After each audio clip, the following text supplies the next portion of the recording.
Good afternoon, everyone. Fun fact, this is my first time performing ever. So let's do this.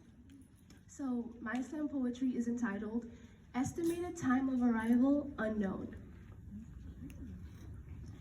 At 16 years old, I am learning how to drive. I am learning how to grasp the steering wheel firmly and navigate the asphalt roads.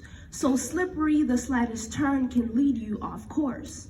The white lines confining everyone in their lanes, nothing like the rugged and uneven dirt roads of home with neither a beginning nor an end, imprinted with footsteps of all I once knew. As my foot grazes the gas pedal, careful not to press too hard, like the familiar pressure on my lungs as I watch time ignore the speed limit. And the girl that once looked up to meet her mother's gaze now had to make no effort at all. She held keys and drove in a straight line, separated by white lines in a country of dystopian dreams built by Black lives. Here, earthquakes aren't frequent. Yet the sound of a man's cry has cracked the ground, potholes on the pavement as he pleaded, I can't breathe. His voice a siren reminding us $20 is all it takes. I want to go back. I want to go back to street vendors who pick their afros like they pick their fruit, the sweet aroma of ripe mangoes at their feet, an appetite for the yellow pit, and the familiar feeling of hair stuck between my teeth.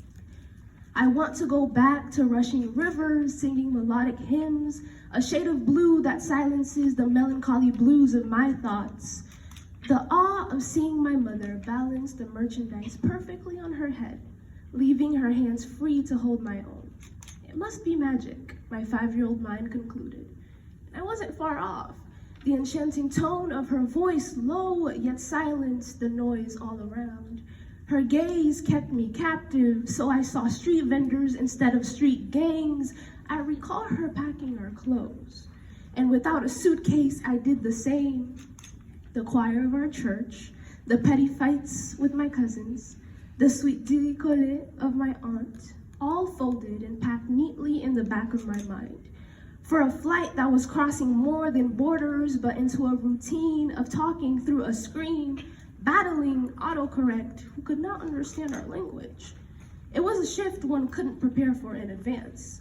And I don't know when I realized it, but the Wi-Fi wasn't the only signal that wouldn't connect, and as if reading a script written by disconnect, the how are yous and I'm goods were familiar lines, followed by a subtle sigh, letting you know the conversation was nearing its end. Known to be farmers, we've planted a field of stop signs to keep the conversation light.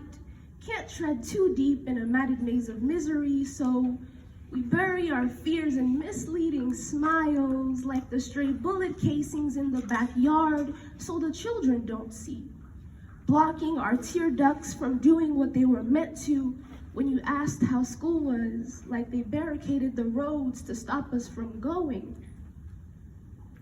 Lips bound by our own chains, only letting out a sigh, betting on the hope that we'd understand. That speaking will make your voice hoarse, heart ache with a soreness that is better left sealed with stitches, continuing our ritual of swallowing back bolus, a concoction of reality compact in our esophagus. The pictures of my loved ones are haunting. They barely know my name, and my brain refuses to remember theirs. And it's no use holding on to their voices. It would have already changed the next time we talked. 6, now 16, and convincing herself this isn't separation. She's simply stuck in traffic and will be home soon. Thank you.